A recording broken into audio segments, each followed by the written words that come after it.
Hey everybody, how's it going? Thanks for stopping by. Today I want to talk a bit about something that I predicted would happen after the 2015 election, and something that I see only intensifying as we approach the 2019 election, which is that when liberal governments are in power, progressives, too many progressives, become docile and complacent.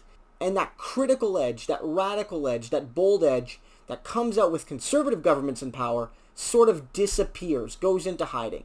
And it's really troubling because even when liberals are in power, Canadians always need to be pushing for progressive solutions and progressive visions because the liberals will never offer them on their own. And I just want to focus in on a few key areas. One has to relate to the Safe Third Country Agreement. Now, I talked about this in my video before last, where I noted how Canada has one powerful tool above all to challenge Trump's treatments of migrants, to challenge the United States system of detaining migrants and squalor and separating children from their families and denying people basic human dignity. And the one tool we have, it's not Justin Trudeau crying crocodile tears, not at all. It's suspending the Safe Third Country Agreement, saying to the United States and therefore to the world that we do not recognize the United States as a safe country for refugees anymore. And that until Trump's policies are ended, until we see confidence that there's a return to at least something of a normalcy in regards to how migrants are treated in that country, we do not recognize the United States as safe, and therefore people who have landed in the United States and then come to Canada, we will recognize them not as refugees coming from a safe country, but as refugees point blank, because we know the United States is not safe for them.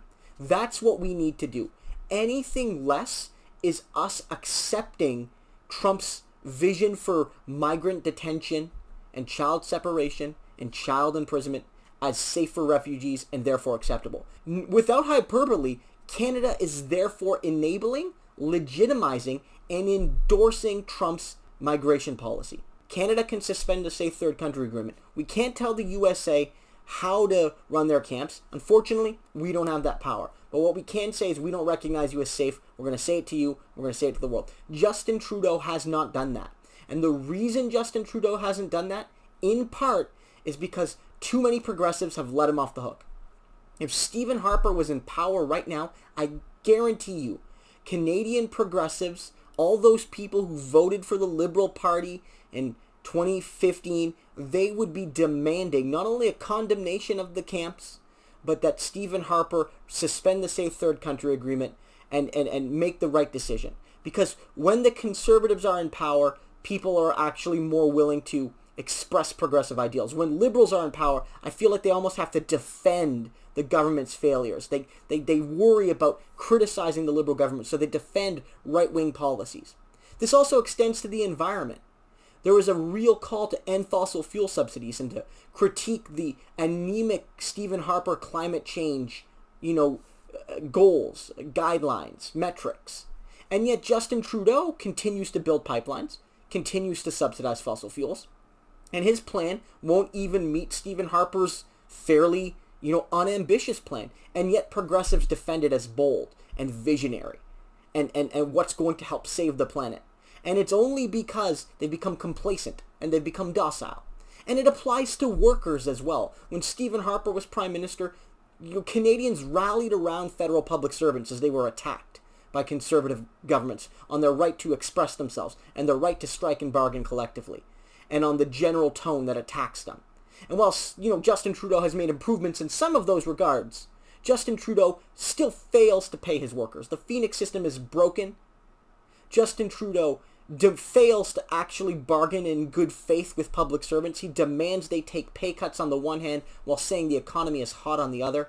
Justin Trudeau fails to respect the bargaining rights of federal public servants, most recently emphasized by the postal workers, the constitutional rights of which he violated.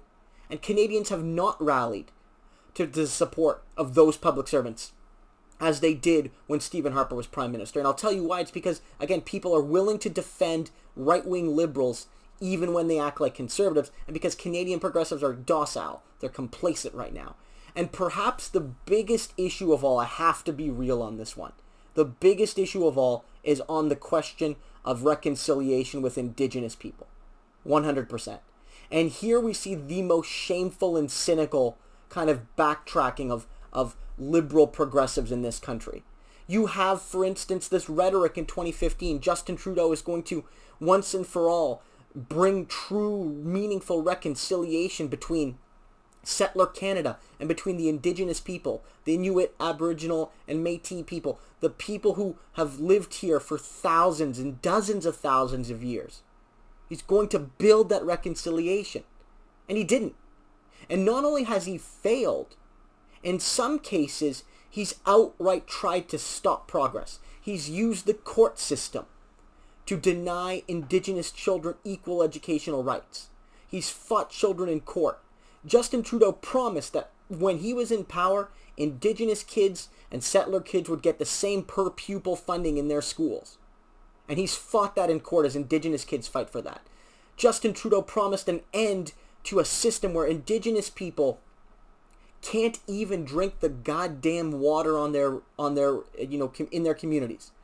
And not only has he failed to do that, when Indigenous people have protested him, all he could say is, "Thanks for your donation," in the smug, sarcastic voice that can only come from a man who's prime minister because his dad was prime minister.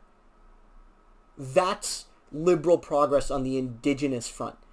He talks about reconciliation with Indigenous people and meaningful consultation. But we all knew, whether it was Harper or Trudeau, that pipeline was going to get built whether Indigenous people wanted it or not. Because reconciliation under liberal mindsets means agree with us or we'll ignore you. Or agree with us or else. And we see progressives just buy this hook, line, and sinker. The only thing liberals can say is Justin Trudeau is so good to Indigenous people and they're disloyal. I've honestly seen that. I've seen that on Twitter. I swear to God, people saying Indigenous people are ungrateful to Justin Trudeau. They owe him loyalty. They owe him fealty because he has given them breadcrumbs, even though those crumbs are in no way recognizable in relation to his actual promises. This is what we mean here, where so many liberals are willing to just look at what Justin Trudeau promised and know that he broke those promises. He didn't just fail to deliver in a good faith way. He broke promises to Indigenous people. Vital promises to Indigenous people. Historic promises to Indigenous people. And all liberals can say is they should be more grateful. It's shameful. And I guarantee you if Stephen Harper made those promises in 2015 and then he ended up winning and he failed to deliver on those promises, either through a mixture of genuine failure and a mixture of cynicism, there'd be outrage. There'd be protests. There'd be much greater alliance with Indigenous people. And I guarantee you there would not be liberal progressives saying that they should be grateful to Stephen Harper. Heck, we could talk about electoral reform. How Justin Trudeau made that promise that inspired a lot of people, and that once Trudeau won with first past the post and quickly broke his promise, liberal progressives, they didn't protest about the potential death of our democracy under first past the post. Now it's all, well, he tried his best, it was the NDP's fault, or it's the Conservatives' fault. Trudeau has a goddamn majority in the House of Commons. He could pass electoral reform. He broke that promise 100%, and the fact of the matter is he promised to fix our electoral system and didn't. That's a betrayal of our democratic system, and there aren't any liberals protesting that.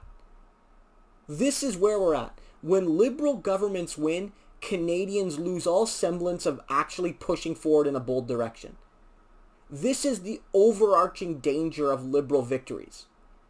They not only sort of halt the progressive streak of the liberal party members and people who tend to vote liberal, but they actually get away with doing things that Stephen Harper would do in some cases. They get away with it because people just assume the liberals are a left-of-center party, and because they assume that, they assume their actions are progressive or left-of-center, but that's not always the case. That's rarely the case. So when they're stomping on the Charter of Rights and Freedoms, as Stephen Harper, stomped on the Charter of Rights and Freedoms, they don't recognize it. They don't protest.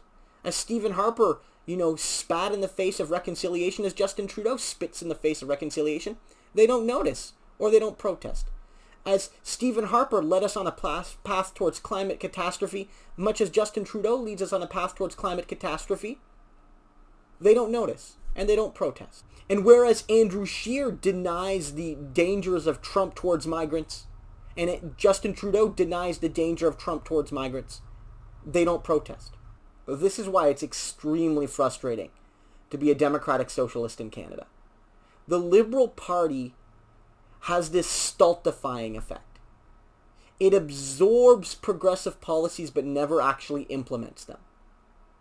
It absorbs progressive energies but never actually nurtures them.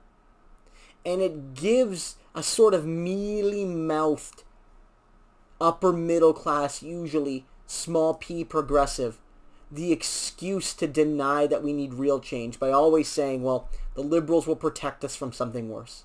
That's where we're at because again, I don't want to be repetitive here, but I mean really on all of these issues, any semblance of criticism, any at all. Once Justin Trudeau took power, it goes from our democracy is imperiled to Canada is the greatest nation on earth again, and there's nothing wrong. Even when policies from the Harper era are continued, we need to end this sordid history.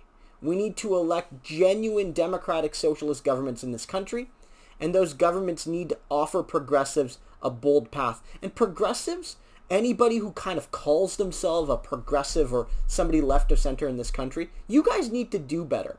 When liberals are in power, you don't stop protesting. You protest more.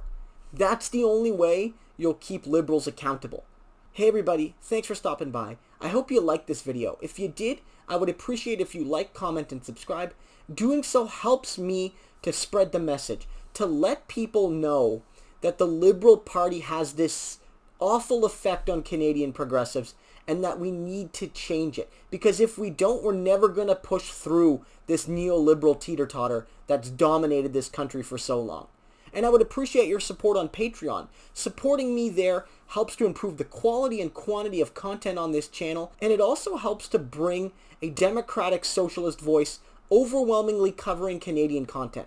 There's very few people like me on YouTube right now covering Canadian politics from a definitive left perspective, and supporting me on Patreon helps to bring that perspective to more and more audiences. So guys, I hope you enjoyed the video again. Have a great one. See you next time.